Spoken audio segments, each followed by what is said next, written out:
ॐ अक्षस्त्रकवरसं गदेषु कुलिसां पद्मं धनुष्कुण्डिकां दण्डं शक्तिमसिं च चर्मजलजं घण्टां सुराभाजनं शूलं भाससुदर्शने जदिं हस्ते प्रसन्नाननां सेवे शैरिवमर्दिनीमिह महालक्ष्मीं सरोजस्थिताम्।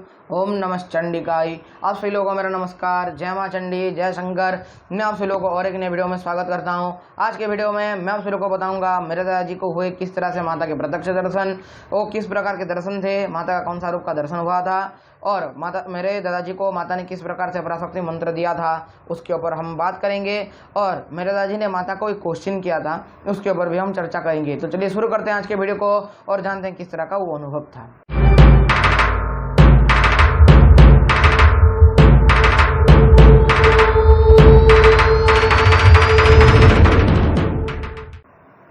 कुछ दादाजी ने 500 पार्ट कंप्लीट कर लिए थे। 500वां पार्ट जो था, यानी कि लास्ट पार्ट था। लास्ट पार्ट जब उन्होंने कर रहे थे, उनको ऐसा लगा कि उनका बॉडी हल्का होता जा रहा है, उनका जो बॉडी है वो धीरे धीरे हल्का होता जा रहा है और वो आसन से धीरे धीरे उठ रहे हैं ऊपर की ओर। उनका जो चारों तरफ का वातावरण है वो एकदम शांत होने लगा धीरे धीरे। उधर से एक दिव्य स्मेल की उत्पत्ति हो रही थी, जो उनके साथ जब अप्सरा का अनुभव हुआ था तब उस अप्सरा के जो स्मेल आ रहा था उससे भी और दिव्य स्मेल। वो उनको ऐसा, उनका जो चारों तरफ का वातावरण का जो उस तरह का हलचल देख के दादाजी के जो अंदर एक सिहरन सी जागने लगी।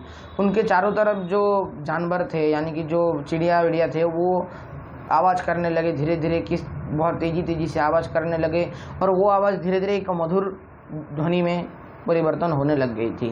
दादाजी जब पाठ खत्म किए तब उन्होंने हवन किया। हवन के टाइम उनको ऐसा लगा कि पहला तो था कि उनको ऐसा लगा कि उस हवन कुंड के अंदर से एक दिव्य सी तेज धीरे धीरे ऊपर की ओर आ रही है।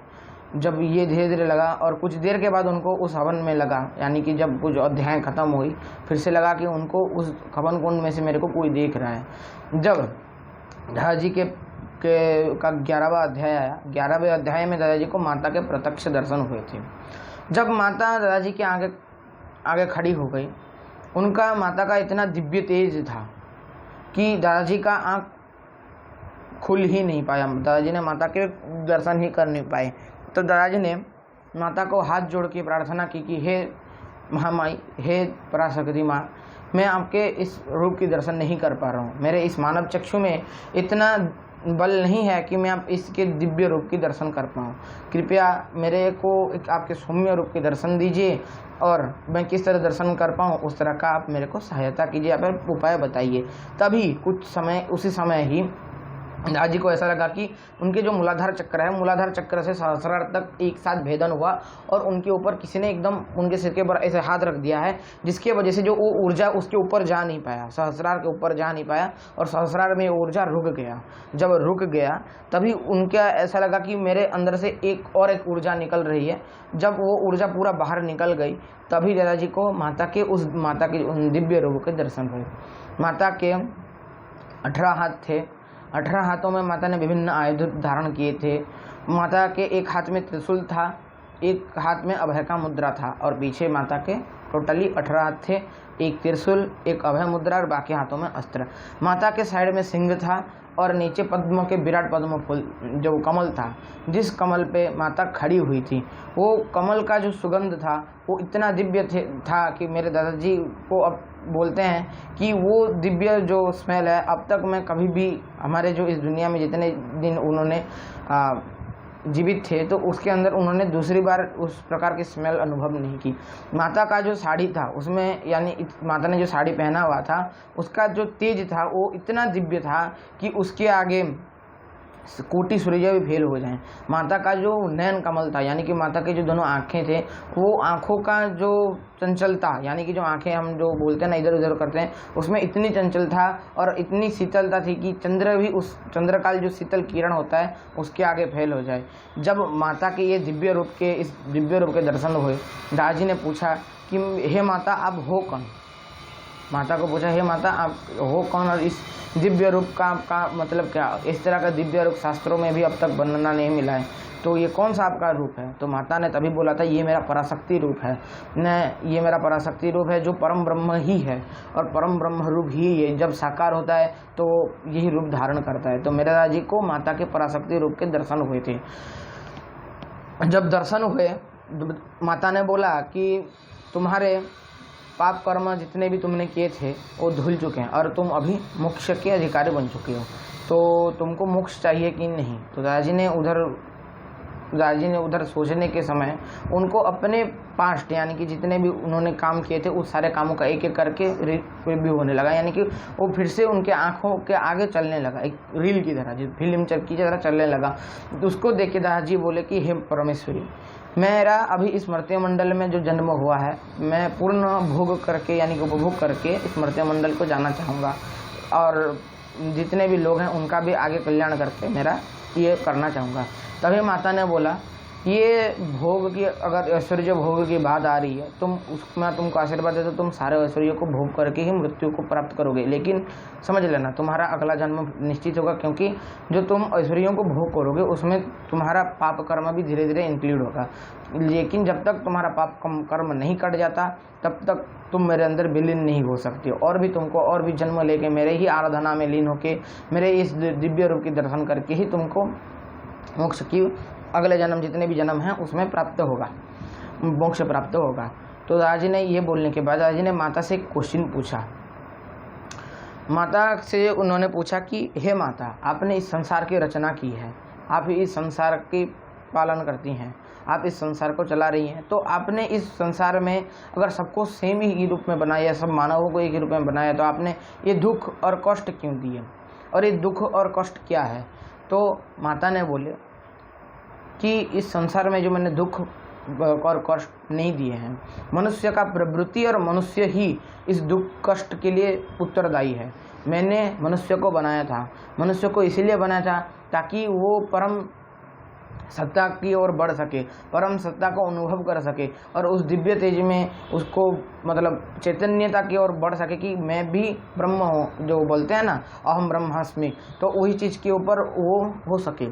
इसीलिए मैंने इस संसार का रचना किया था, और इसीलिए ही संसार में ये कीड़ा अब तक भी चल रहा है। लेकिन मनुष्य उस चीज़ को समझ नहीं पाया, धीरे धीरे वो अपने स्वार्थ के लिए दुनिया को देखने लगा, और उसी स्वार्थ में जब उसका इच्छा पूर्ण नहीं हुआ वो उसके लिए दुख बन गया, और जब उसका इच्छा पूर्ण हो गया तो वो सुख के रूप में उसने भोग किया उस चीज़ को। और दुख और सुख का कभी भी सामंजस्य नहीं है, ना ही पार्थक्य है, यही एक ही भाव है जो दिव्य भाव है। दिव्य भाव जब मनुष्य के पास आ जाता है, ना उसके लिए कष्ट दुख रहता है, ना उसके लिए सुख रहता है, वो मेरे भाव के अंदर ही भावित हो जाता है, यानी कि मेरे भाव के अंदर ही समाहित हो जाता है, और वो पूर्ण रूप में मोक्ष का अधिकारी हो जाता है। तो इस संसार में ना ही किसी प्रकार का दुख है, ना ही किसी प्रकार का कष्ट है। सारे पर जब मनुष्य सोचता है सारे प्राणियों में मेरा ही अंश विद्यमान है, यानी कि सारे प्राणियों में माता की ही अंश विद्यमान है, तभी मनुष्य को वो दुख और सुख और माया के बंधन से मुक्त होके मेरे पास आ जाता है। यही है दुख और सुख का तात्पर्य। पूरी तरह से बोला जाए, एक भावार्थ में बोला जाए, तो दुख और कष्ट, दुख सुख के लिए मनुष्य ही दायी है, जबकि दुख सुख नाम की किसी प्रकार की चीज़ संसार में विद्यमान नहीं पड़ती। तो इस तरह से बोला गया है। जब माता ने ये दादाजी को बोला, दादाजी बोले कि अगर इस तरह से नहीं है तो मनुष्य का आपको प्राप्त करने के लिए, यानी कि जो मनुष्य है वो किस तरह से आपको प्राप्त कर सकता है। तो माता ने बोला कि तुमने जैसे किया दुर्गा सप्तशती और पराशक्ति मंत्र के माध्यम से मेरे को प्राप्त कर सकता है मनुष्य। तो भी दादाजी ने बोला कि पराशक्ति मंत्र है कौन सा? तो माता ने दादाजी को पराशक्ति मंत्र बताया था। देखिए, पराशक्ति मंत्र बहुत लोग जानते हैं, हर व्यक्ति जो अध्यात्म है वो पराशक्ति मंत्र का जानता ही है। जो पराशक्ति मंत्र वो जानता है उस मंत्र का जप करता रहता है, लेकिन उसको उतना फ़ायदा नहीं होता। क्यों? क्योंकि उस मंत्र का जो रहस्य है मनुष्य को उतना नहीं पता रहता है, तभी ही मनुष्य को वो फायदेमंद नहीं रहता है। तो पराशक्ति मंत्र जो है उसके माध्यम से मनुष्य इस भव संसार से तारण हो सकता है, मनुष्य को इस भव संसार से मोक्ष की प्राप्ति हो सकती है। तभी जब ये बोल दिया तब माता ने बोला तुमको और क्या चाहिए? तो दादाजी ने बोला कि माता, मेरे को आपके सारे रूपों का दर्शन करना है, कृपया मेरे को दर्शन कराएं।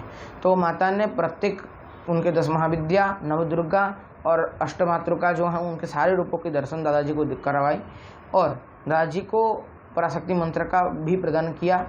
और एक गुप्त मंत्र है माता का, उस गुप्त मंत्र का उन्होंने प्रदान किया था और दादाजी को एक वर प्राप्ति भी किया था। उस वर के ऊपर मैं इतना चर्चा नहीं करने वाला क्योंकि वो गुप्त रहता है।